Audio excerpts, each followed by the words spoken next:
Muchas gracias. Thank you very much, Alice Morrison. Now's the time to come to the first high-level panel discussion. How to promote diverse and immersive experiences with high added value in mountain destinations. How to develop policies that promote innovation, diversification, and sustainability. That's the title. In order to promote immersive experiences in mountain terrains with high added value, it's important to take into account the conservation of our mountain areas as an clear objective in nature conservation and development policies. Madam Natalia Bayona will be the moderator of this high-level panel. She's the Executive Director of UN Tourism. She was a pioneer beginning she's a degree in international relationships from the Columbian University, also with a postgraduate qualifications from a certain business school. She's been Executive Director of UN Tourism for many years now. She has given lectures in different universities all over the world, like Harvard, MIT, or Cornell. In addition to this, she forms part of UN Tourism in the Department of Innovation, Education and Investment. So I give the floor to her for her to moderate this high-level panel. She will introduce the other members of this panel. Thank you very much.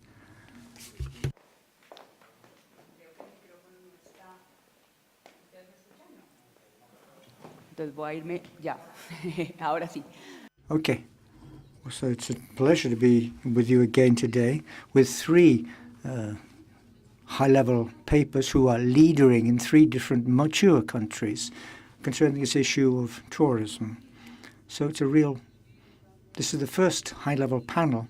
The first panelist is our Minister of Tourism and Trade of Andorra, Mr. Jordi Torres Falcó. I mentioned this in his opening words. The minister has worked towards recovery in Andorra to recover its model, and he has a great deal to tell us today. So let's give him a warm round of applause to the dear Minister of Tourism and Trade of Andorra, Mr. Jordi Torres Falcó. The second speaker is from a very special country which is a go-to country for tourism. It's the host of UN Tourism, my own house, and our dear Secretary of State for Tourism of Spain, Madam Rosana Morillo Rodríguez, who will be talking to us about what Spain is doing. Today is a go-to country. It's a reference country for the development of investment, education and innovation in tourism. So a warm round of applause for the dear Secretary of State for Tourism in Spain, Madam Rosana Morillo Rodríguez.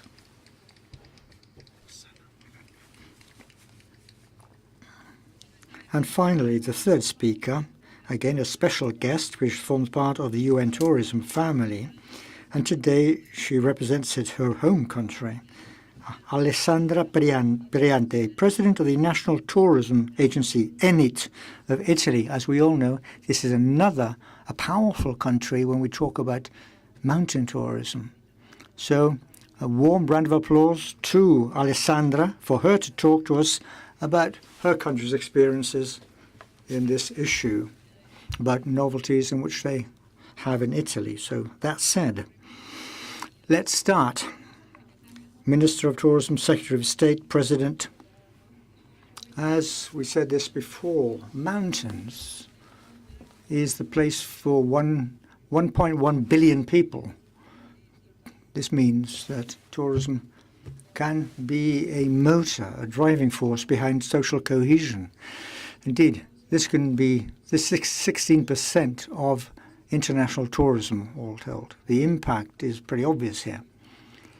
And we're here to talk about this today. So the first question I have is, what's the importance which tourism in Spain, and why, Minister, why is population so in Andorra? Well, thank you very much, Natalia. So we are, you know, as you said in your own, it's a tourism country, and mountain tourism is very important in Andorra, particularly when we talk about mountain tourism, when we talk about tourism in Andorra. And this kind of tourism accounts for more than 50% of our GDP. So this is a very important keystone in our economy. And this enables us, using the different policy which we promote in the government, is to harness the mountain, so to speak, we have, which we have consolidated things. For example, right now, for example, winter, we have ski in winter. We have a station, we have a ski resort, which has been brought together, which is the Gran Valira de Sos, which provides a great deal of wealth with the development of this area. Not only with this, but we're also interested in other seasons of the year to be able to implement policies to have tourism all year round and to make tourism not only mass tourism, but also sustainable. Thank you very much, Minister of Tourism. Secretary, what's the importance of mountain tourism for Spain? So thank you very much. My microphone is not working properly, says the Secretary of State.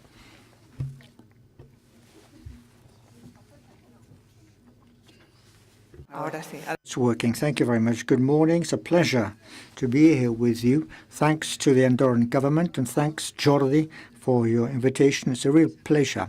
It's the first visit, my first visit to Andorra, I must confess, and it's going to be very short, unfortunately, so I need to come back, Jordi, to get to know your country much better than I currently know it. For Spain, mountain tourism, it's a sort of sport, is synonymous with sports tourism. In 2023, for example, we beat all records. We welcomed 83 million international visitors. Something like 11 million came for sports tourism as a main occupation, as a reason for the 118 billion euros generated. Something like 17 billion euros were associated with sports tourism. So it's a very important segment for the economy. But it's not only important from the numbers point of view or the investment we carry out, it's also important for the reasons you mentioned. One is to have a year-round tourism, to de-season it, so to speak. We have traditional tourism, sun and sand in the summer, or other we want to open other segments which would cover the 12 months of the year. We want to have tourism all year round, but to do so, we have another additional element, which is Spain, for example, has depopulated areas where we are actually losing population as a rural exodus.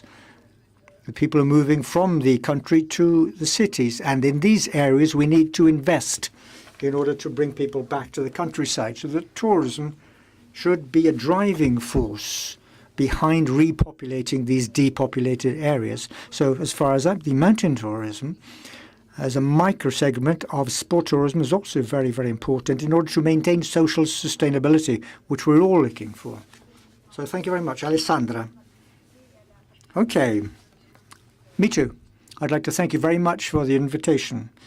It's a great joy to be here, Minister of Tourism, Secretary of State. Particularly, it's a pleasure to be here beside the President of the National Tourism Agency and of the Executive Director, UN Tourism. So, number 12, congratulations to everyone on this 12th edition of this Congress, because being here in Andorra, things are absolutely excellent. It's a real pleasure to be here. Particularly, it's the right time of the year where we can think about this together. I believe that this meeting is very important because we need to have a clear, holistic view of how mountain tourism is a tool, at least it is a tool for us in Italy.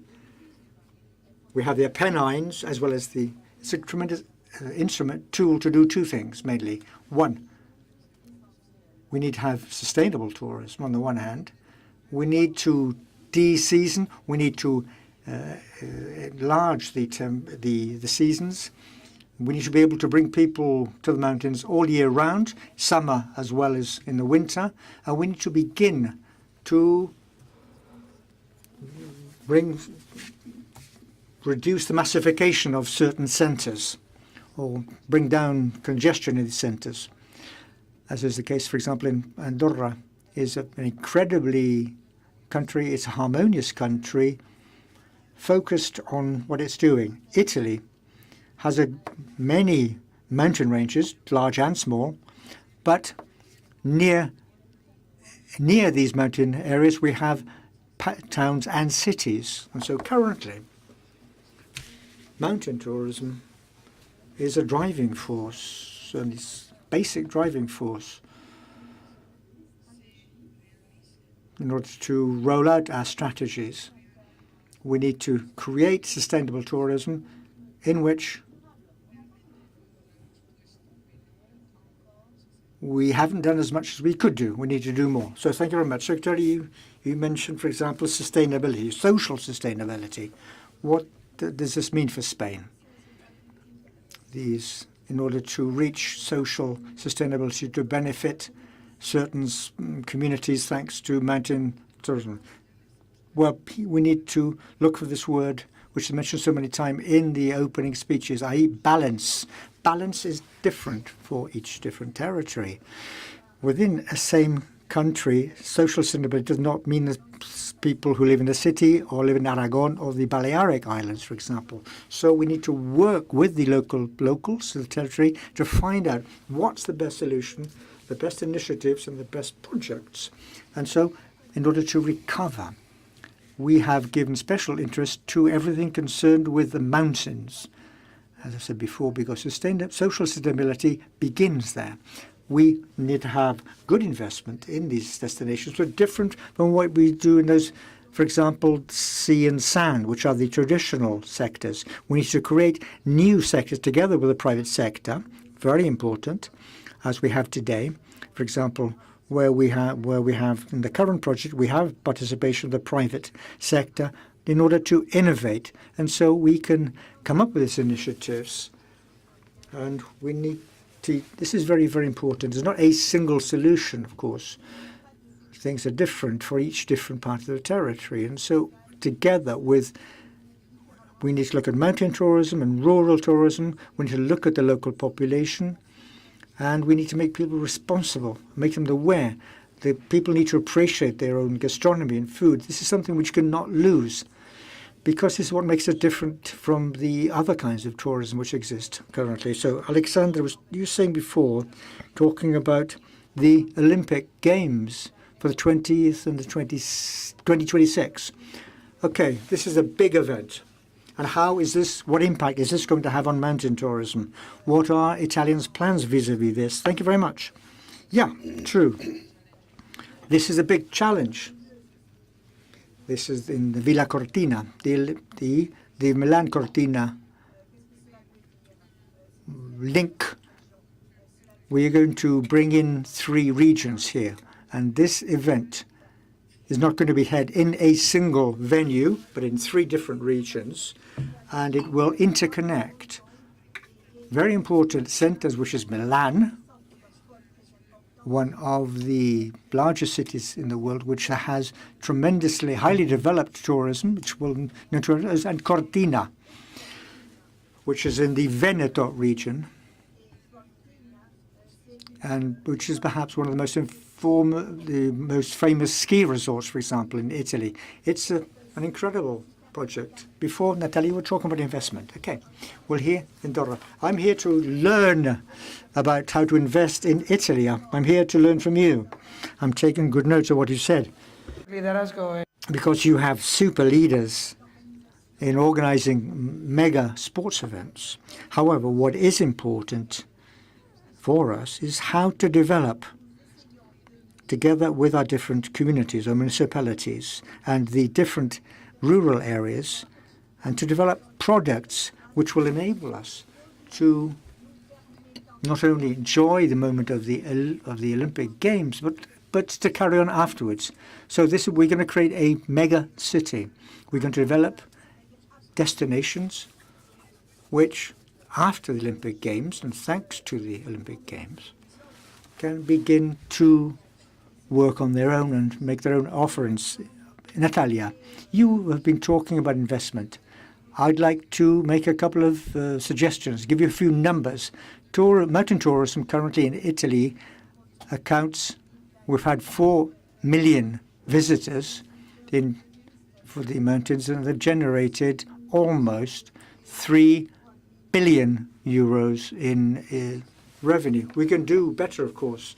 Number one, we can do better things on weekends. We can emulate Spain as well as Andorra.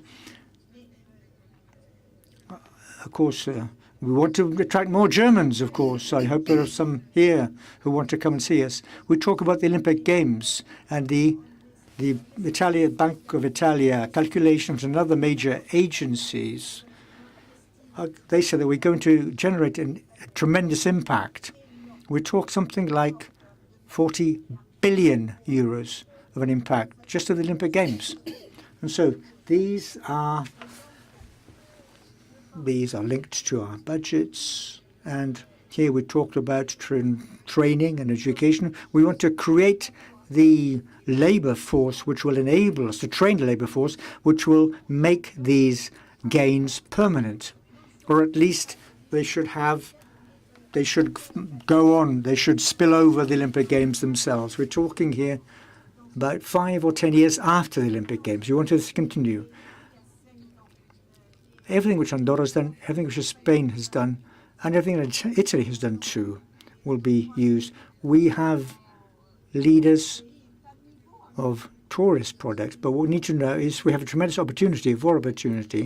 We need to be together with other people, but we need to create this initiative and to carry this initiative above and beyond the Olympic Games. And we hope that all this will have a future as far as we have, and particularly for the local population. Thank you very much. Now, and of course, the most important and most interesting thing is the economics, the mountain sports and Winter Olympics, the money that brings in. Now, I want to turn to the Minister of Tourism. Let's talk about innovation. Personally, what do you think about this new installations being set up here and all these young people coming in to develop technological solutions for a mountain region? Natalia, before I answer that question, I'd like to just pick up on what Rosana and Alessandra have said just now. This bespoke offer, this customizing the offer in mountain territories. I really like that idea. So you can tailor them and do that on a recurrent basis and tailor them to the needs and the requirements of your visitors. You're talking about the Winter Olympics in Cortina. Well, let me just take the opportunity that I'm speaking to this auditorium. We're looking at the 2029 World Ski Championships. We're hoping to be able to host that in 2027. We're going to be putting forward our candidature. We've been finalists. We hope that we can pull that off, so to speak. Now, recently, we've had a National Geographic Sustainability proposal, really putting the spotlight on health, wellness tourism, and premium tourism. And here, a whole series of ideas have emerged. The leitmotif of National Geographic is Andorra, the country where ideas germinate. And we want people to come in from all around the globe to use new technologies that are focusing on improving technology. Everybody is aware that AI and the new hubs are really, really helping us to innovate and becoming a lot more present in our lives. But we have to make sure that these elements, which are very important, AI can help us a lot.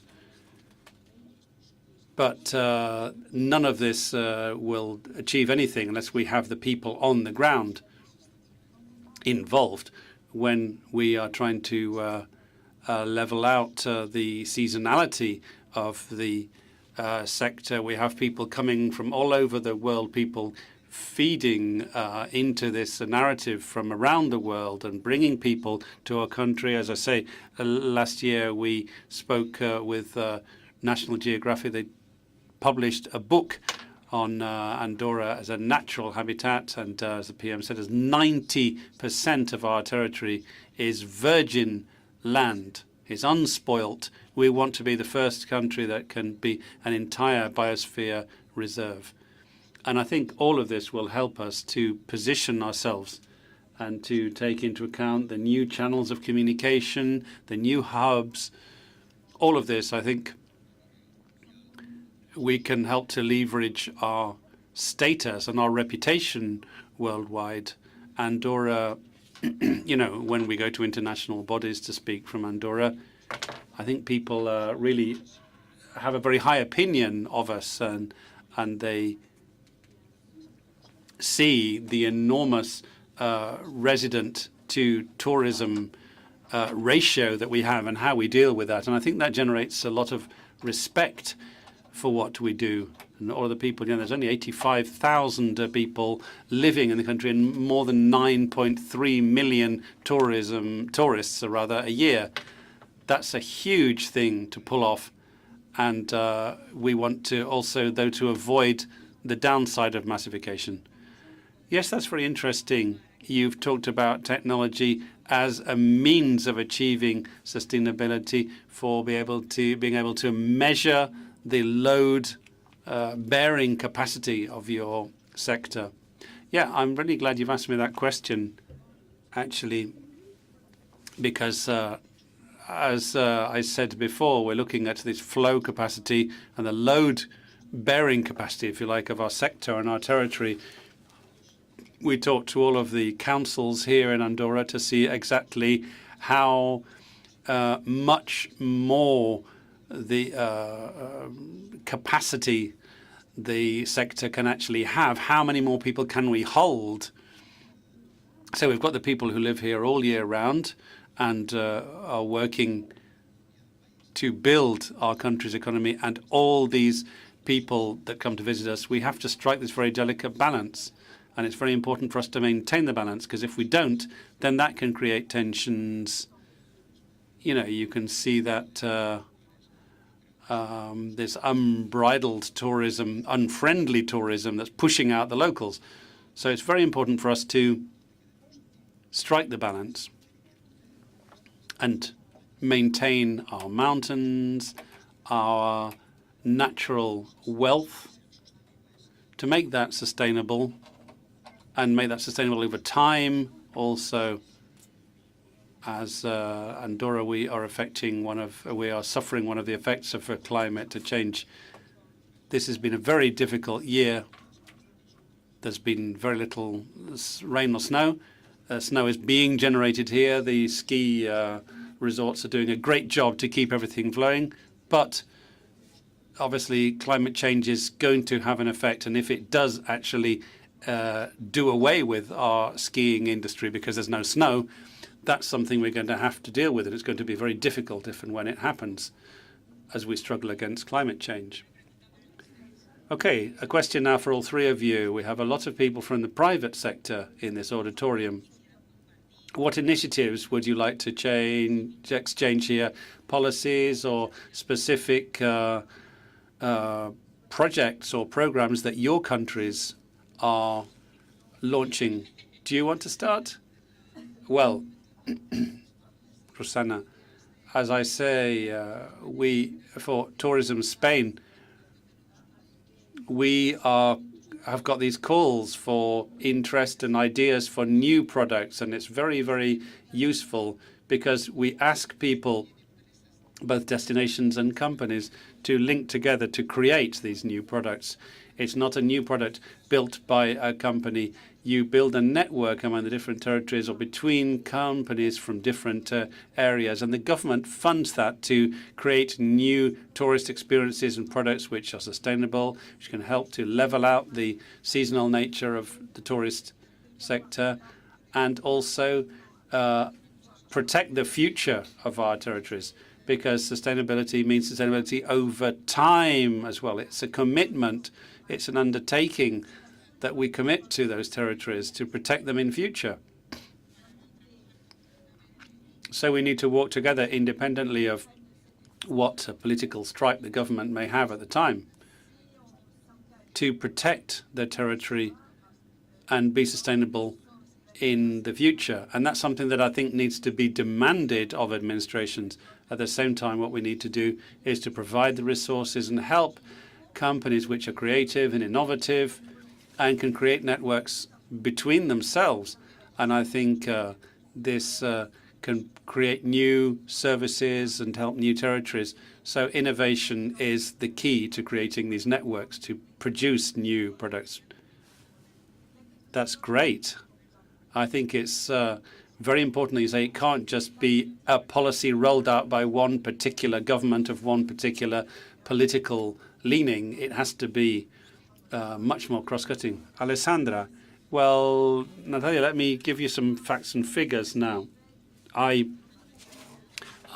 totally concur with this action that we need to help to develop products. We need to help to launch these and to provide training. But I think what's most important on national level with the resilience plans and the EU funds, we in Italy have done a lot to invest in tourism. But the good thing is that because of mountain tourism, part of what we have, these billions that we have requested from Brussels go not just into tourism, but into modernizing infrastructures and improving all of these facilities, all of these mountain infrastructures for snow farming we talked about before, improving the facilities,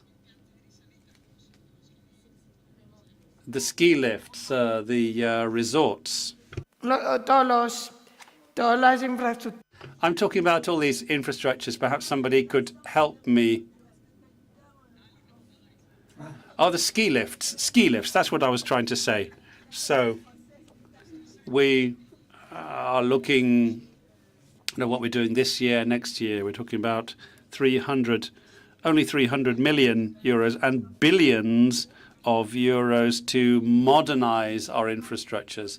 Now, all of this added to what we have requested for tourism is going to be a hugely important investment, because when we talk about mountain tourism, we have to set everything in motion, and all of the infrastructures must be really ready to guarantee environmental stability and sustainability. We're talking about climate change. Andorra, Italy, Spain, we've all suffered enormously this year. The season has been very short, and that's a real issue. So what can we do? In the case of snow farming, what do we do? How do we manage this possibility of our season not being what it used to be? Or certainly not as good as we hoped it would be. So to achieve all that, you need to be very pragmatic. But to talk about the private sector, of course, we need to help companies, small and medium-sized enterprises, but also micro enterprises. They have to be helped to develop their tourist products. And finally, I think in Italy, we can do a bit more in terms of innovation. And I hope now that with our plan for the Winter Olympics, we will be able to launch an innovation plan, which is a bit broader in scope and also dedicated specifically to mountain tourism. Great. Jordi. Well, you talked about sports tourism and how you can make the most of that in mountain areas. Well, here, it's great for us to be able to communicate to you what we're doing in Andorra. We have these high-level sports persons that have come to our territory because it's easy to get to, and the whole ecosystem we have. Let me give you very concrete examples. Professional cyclists, some of them have set up here in the country because of all of the sporting facilities available to them for them to train.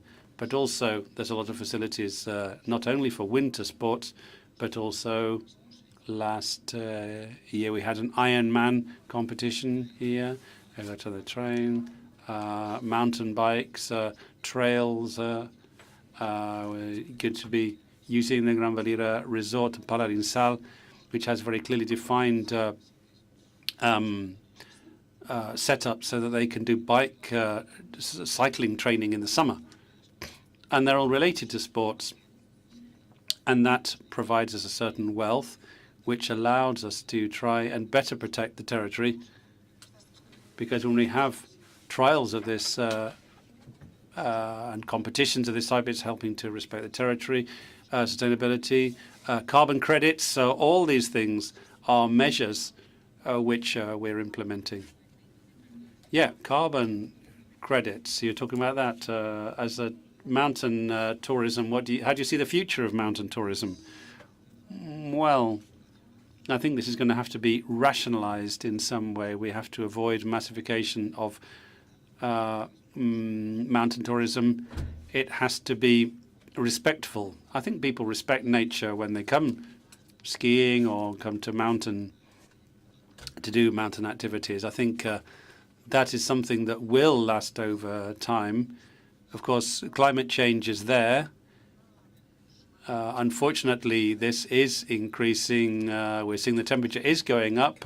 And as the temperature goes up, people are going to want to go and have holidays in a cooler place. And mountains higher up are going to provide a cooler experience in the summer than down in the lowlands. So I think we have a great future ahead of us.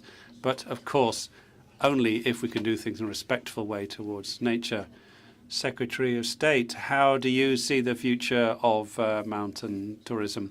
As I said before, I think this is a great opportunity, taking into account the climate change factor, but also this leveling out the seasonal nature of tourism, so it's happening all year round. The minister trying to get as many people outside the high season.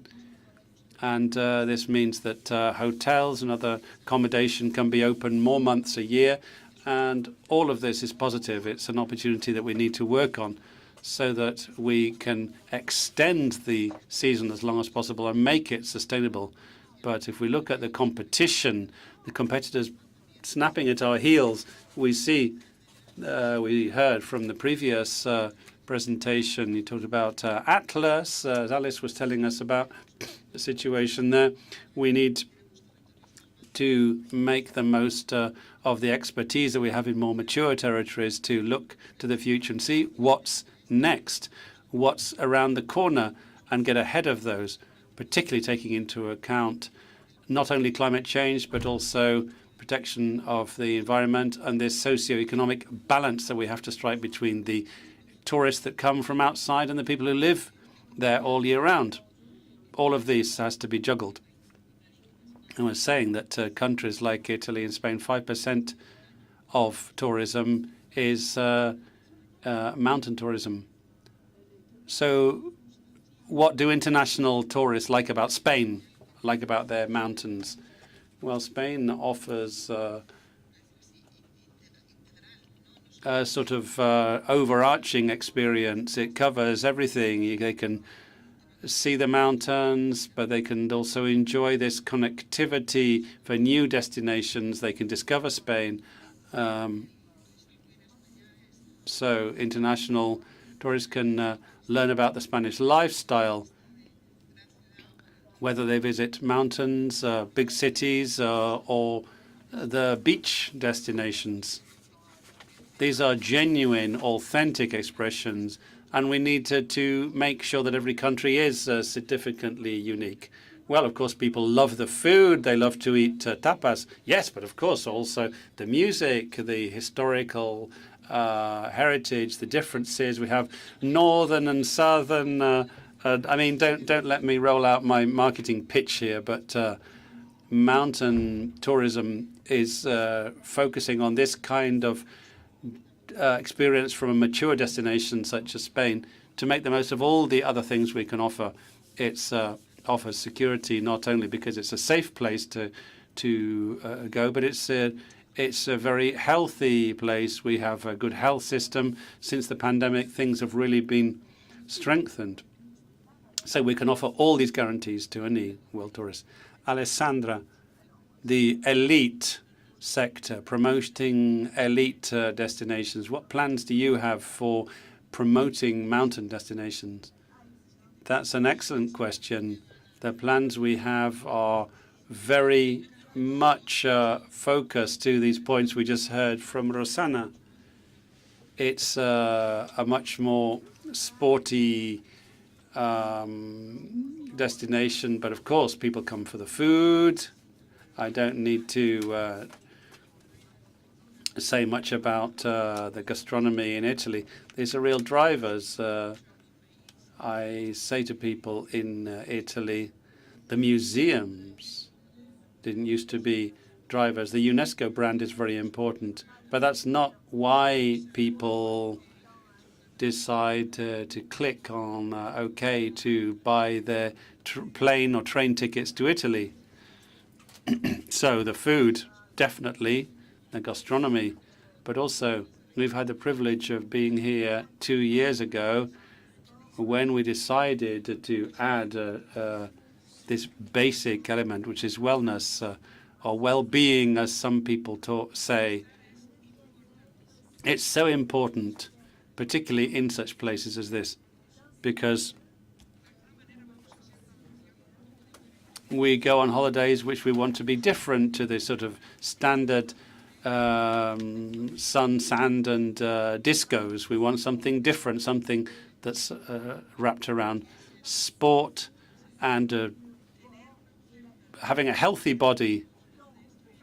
And so there's wellness and gastronomy, but wellness also applied to how we live before and after doing our sports activities. They can be linked to mental wellness. That's really important, particularly. I think we all need to be very healthy in our minds too.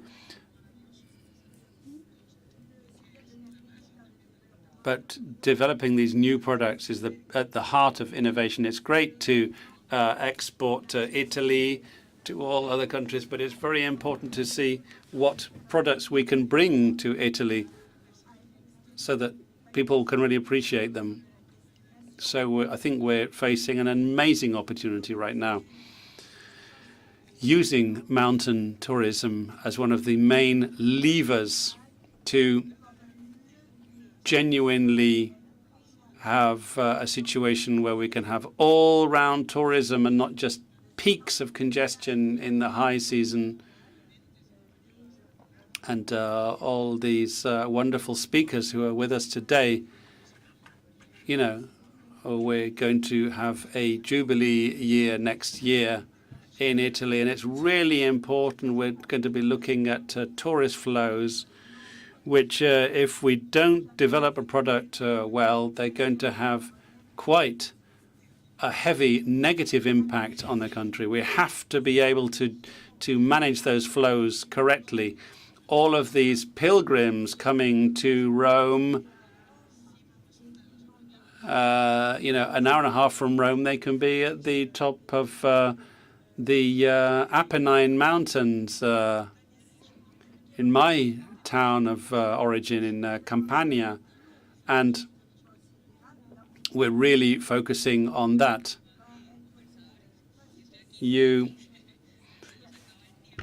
Así que un mensaje final, porque además hay algo que me So something which I love about this Congress is that we see many different people from all over Europe, Austria, Spain, Germany, all over. So one final message which would inspire us and to help us to continue working on mountain tourism. One final comment. Right, host first of all. Well, my message, which is very important, seems to me, is balance. That's the watchword. Balance between many different factors. The right balance between people of the territory, which is it's important for these people to feel that they should not feel expelled or kicked out from their homes, and balance between people who are coming to enjoy the mountains and balance for economy too. So if we strike a happy balance with these things, this is the way forward. We can make a prosperous area which can be maintained over time. Mountain areas, let's not forget, have always been very harsh areas, difficult areas to live in. Historically, people who live in mountain areas have a very hard characters because they live in hostile environments in the past, but now we've transformed these hostile environments into friendly environments for our visitors. So I would say that's very important to strike the right balance. Well, I'd like to repeat what Jordi, I'd like to echo Jordi's words and add the need to look at how we want to grow. Not grow per se in terms of numbers or expenditure, but how do you want to grow? Do you want to grow in quality, in value? Do you want to improve sustainably? And particularly manage this balance so that all European destinations should share this philosophy of sustainability vis-à-vis the future, because growing for the sake of growing, for growth's sake, should not be our watchword. We are living in a tourist ecosystem which is extremely fragile. Alessandra, I would also like to echo my previous speaker's words. However, I would like to add one comment of my own. Harmony added to balance. Tourism, at least as far as we are concerned, is much more than a simple job of work. It's passion. And it's a sector. It's an economic sector, obviously, but it's also a sector where we can really express our vision of the world, our emotional vision, so to speak. And so I believe that we can really move forward with this point of view. With my friend, Minister Jordi Torres, and as an Italian, because of the Olympic Games, I believe it's important we are going to roll out this working group, as you mentioned before, Rosana, where we are going to share good practices together. If we do things well in all our countries, we will have a multiplying effect which will guarantee quality. There's no competition here from this point of view. But together, we need to have togetherness. And on that point, I'd like to conclude. Thank you very much. Muchísimas gracias a los... Thank you very much to our three panelists.